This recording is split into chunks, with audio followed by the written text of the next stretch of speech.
2024 election ദിവസമായിരുന്നു ഞങ്ങളുടെ ഈ യാത്ര. ബ്രിട്ടീഷ് മ്യൂസിയം എന്ന 80 ലക്ഷത്തിലധികം ശേഖരണങ്ങളുള്ള ലോകത്തിലെ largest museum. Human history, art and culture എന്ന കാറ്റഗറികൾ യോജിപ്പിച്ച ആദ്യത്തെ പബ്ലിക് നാഷണൽ മ്യൂസിയം.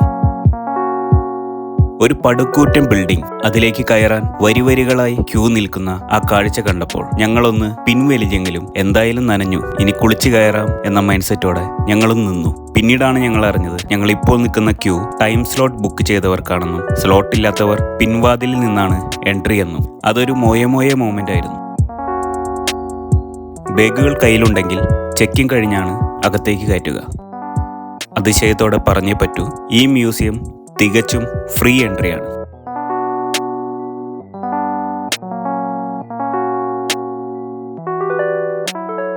ലോകത്തിലെ ഏറ്റവും വലിയ സന്ദർശക മ്യൂസിയമാണ് ഈ ബ്രിട്ടീഷ് മ്യൂസിയം. വിവിധ സംസ്കാരങ്ങൾ പരിചയപ്പെടുത്തുക മാത്രമല്ല, പുരാതന സംസ്കാരങ്ങൾ നേരിട്ട് കണ്ടു മനസ്സിലാക്കാൻ അവസരമൊരുക്കി തരുന്ന ഒരു കലവറയാണ് ഇവിടം. ലണ്ടനായി ഭാഗത്തു നിന്ന് 2 കിലോമീറ്റർ ദൂരെയാണ് ഈ സ്ഥലം. 1759 മ്യൂസിയം ആദ്യമായി തുറന്നത്. യൂറോപ്പ്, ആഫ്രിക്ക, ഏഷ്യ രാജ്യങ്ങളും നോർത്ത് അമേരിക്ക, മെക്സിക്കോ, ഈജിപ്ത് അങ്ങനെ എല്ലാം ഒന്നിപ്പിച്ച് ഒരു ഏകദേശ രൂപം മനസ്സിലാക്കിയെടുക്കാൻ ഇവിടെ സന്ദർശിച്ചാൽ അറിയാൻ സാധിക്കും.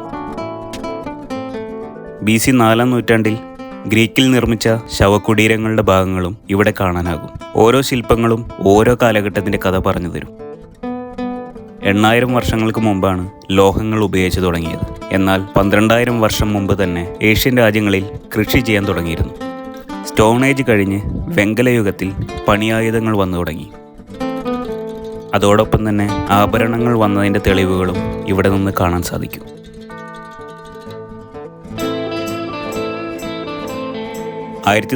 BC ഉപയോഗിച്ച സ്വർണ്ണത്തൊപ്പി, BC 200 ഉപയോഗിച്ച ഭരണി, 4-ാം നൂറ്റാണ്ടിൽ ഉപയോഗിച്ച ജീസസ് ക്രൈസ്റ്റിന്റെ തലഭാഗം മാത്രമുള്ള തളിക, ഫ്രഞ്ച് സ്വർണ്ണ കപ്പുകൾ.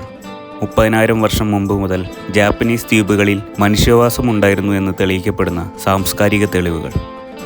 ഷിപ്പ് ക്ലോക്കുകൾ ഉണ്ടായതിൻ്റെ ബാക്ക് സ്റ്റോറി.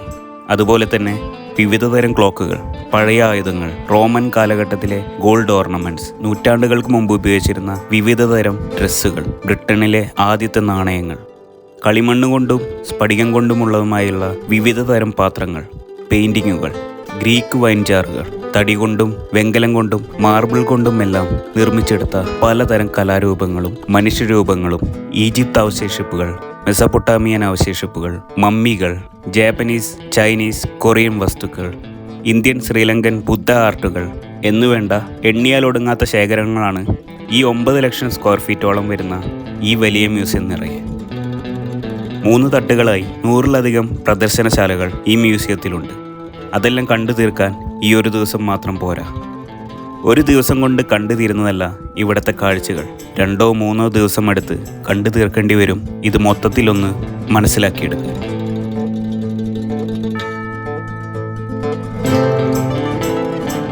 നടരാജ പ്രതിമകളും രവിവർമ്മ ചിത്രങ്ങളും ഇന്ത്യൻ ശേഖരങ്ങളുമൊക്കെ കണ്ടു നടന്നു തീരുമ്പോഴേക്കും 5 മണിയായി. കണ്ണും കാലും തളരുന്ന അവസ്ഥയിലേക്കെത്തുമ്പോൾ നമ്മൾ മുമ്പ് കണ്ട നാച്ചുറൽ ഹിസ്റ്ററി മ്യൂസിയം വെച്ച് താരതമ്യം ചെയ്യുമ്പോൾ അതിനേക്കാൾ ശ്രമകരമായിരുന്നു ഇവിടുത്തെ നടന്നു കാണാൻ.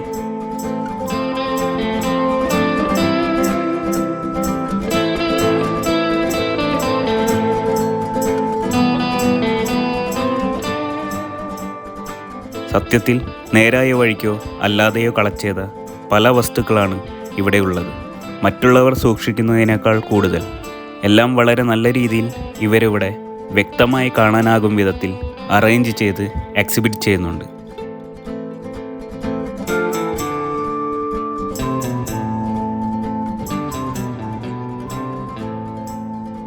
നമ്മുടെ നാടുകളിൽ നിന്നു തിരിഞ്ഞു കാണാനോ വെളിച്ചം പോലും ഇല്ലാതെ ഏതോ തട്ടുംപുറം പോലെ മ്യൂസിയം കണ്ട് ഇവിടുത്തെ നാച്ചുറൽ ലൈറ്റിൽ വളരെ സൗകര്യത്തോടു കൂടി, അതും ഫ്രീ എൻട്രിയും ഫോട്ടോഗ്രാഫി റെസ്ട്രിക്ഷനും ഇല്ലാതെ നമുക്ക് കാണിച്ചു തരുന്നത് വളരെ വലിയ കാര്യം തന്നെ. ഇതെല്ലാം കണ്ടിട്ടെങ്കിലും ഇൻസ്പയർ ചെയ്ത് നമ്മുടെ നാട്ടിലും ഇത്തരം സൗകര്യങ്ങൾ കൊണ്ടുവരണമെന്ന സ്വപ്നം അതിമോഹമാണോ എന്നറിയില്ല.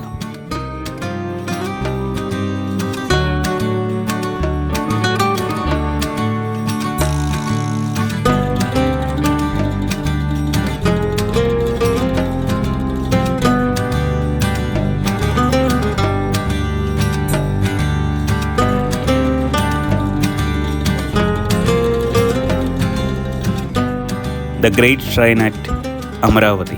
ആന്ധ്രാപ്രദേശിലെ ബുദ്ധിസ്റ്റ് വിഹാരമായിരുന്ന വളരെ മനോഹരമായ ഒരു സ്തൂപം നശിപ്പിച്ചപ്പോൾ അതിൽ നിന്നും കളക്ട് ചെയ്ത റെയിലിംഗ് പില്ലേഴ്സ്, കൊത്തുപണികൾ, സ്ലാബ്സ് എന്നിങ്ങനെ പല ഭാഗങ്ങളും ഈ മ്യൂസിയത്തിൽ വളരെ നീറ്റായി സൂക്ഷിച്ചു വച്ചിട്ടുണ്ട്.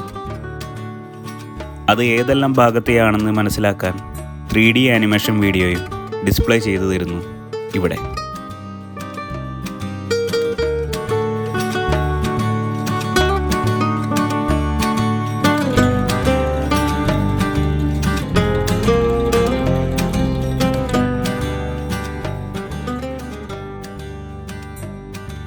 കാശ് ചിലവില്ലാതെ ലോകം ചുറ്റി കണ്ട ഫീലിംഗ് ആയിരുന്നു ഇവിടെ.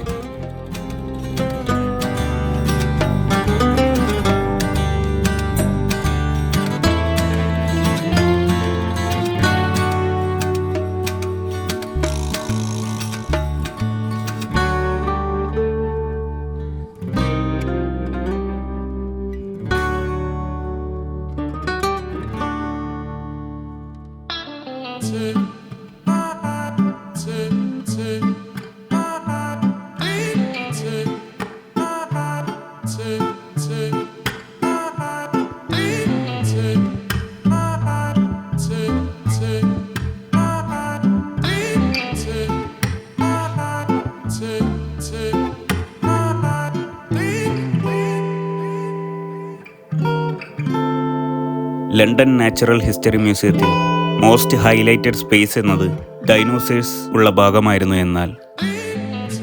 എന്നാൽ ഇവിടുത്തെ ഹൈലൈറ്റഡ് ഏരിയ ഈജിപ്തിലെ മമ്മി സ്പേസാണ്.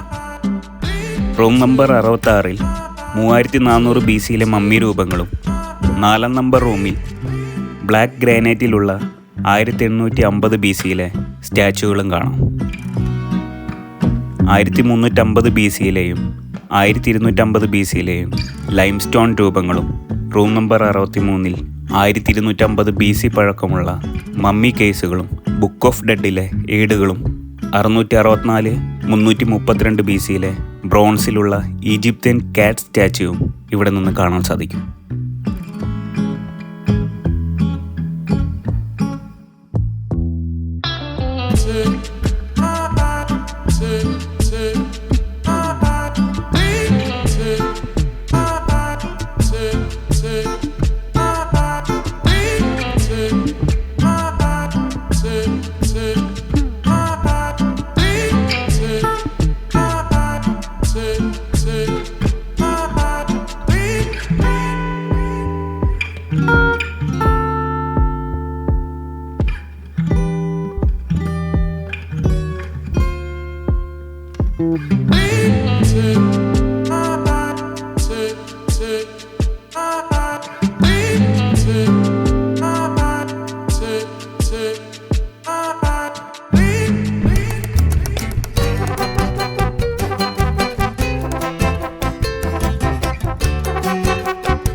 സ്കൾപ്ചറിങ് താല്പര്യമുള്ളവർക്കും ആർട്ടിസ്റ്റുകൾക്കും പഠനാവശ്യങ്ങൾക്കും അതിനെല്ലാം ഉപകാരപ്പെടുന്ന ഈ സ്ഥലം പലരും ഇരുന്ന് നോക്കി ഡ്രോയിങ് ചെയ്യുന്ന കാഴ്ചകളും പലയിടത്തായി കണ്ടിരുന്നു.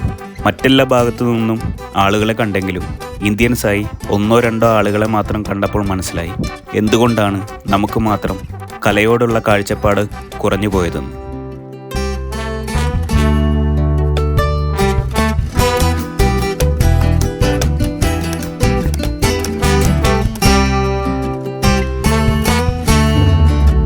രണ്ടാം നിലയിലാണ് ഈജിപ്ഷ്യൻ മമ്മി എക്സിബിഷൻ. മരണശേഷം ശരീരം സൂക്ഷിക്കണം എന്ന വിശ്വാസത്താൽ ചിലപ്പോൾ 70 ദിവസം വരെ സമയമെടുത്തായിരുന്നു മമ്മിയാക്കി സൂക്ഷിച്ചിരുന്നത്. ബോഡി നല്ലപോലെ പൊതിഞ്ഞ് ചരടുകൊണ്ട് കെട്ടി വീണ്ടും അതിനുമേൽ പൊതിഞ്ഞ് കെട്ടിമുറുക്കിയൊക്കെയാണ് മമ്മിയാക്കി മാറ്റുന്ന വിധം.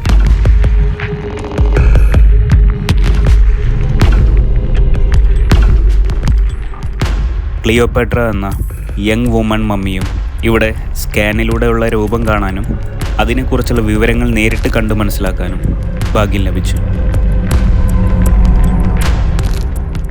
അതുപോലെ തന്നെ കാളകൾ, പൂച്ചകൾ തുടങ്ങിയവയെയും മമ്മിയാക്കി മാറ്റിയിരുന്നു ആ കാലത്ത്.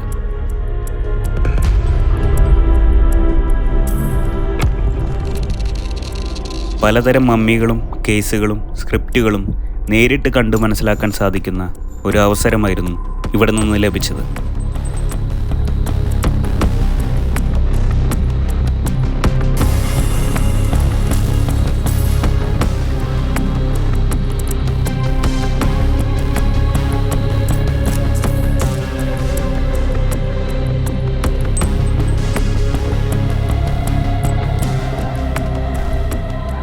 ശവകുടീരത്തിൽ നിന്ന് ശേഖരിച്ച 1550 BC-യിലെ ഫുഡ് ഐറ്റംസ് വരെ ഡിസ്പ്ലേയിൽ കാണാം.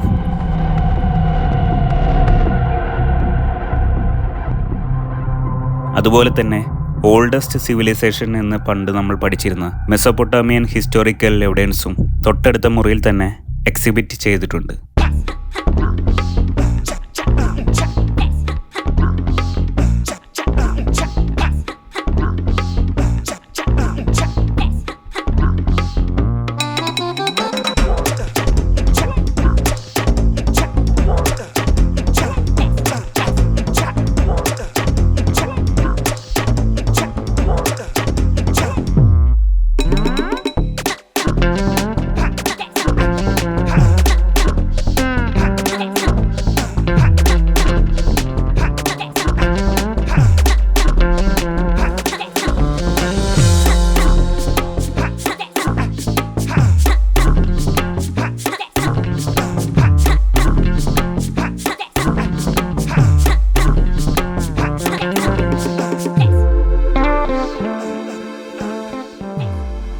അഞ്ച് മണി വരെ ഓപ്പൺ ചെയ്യുകയുള്ളൂ. സമയം കഴിഞ്ഞപ്പോൾ കാഴ്ചകൾ പൂർത്തിയാക്കാതെ ഞങ്ങൾക്ക് ഇവിടെ നിന്ന് ഇറങ്ങേണ്ടി വന്നു.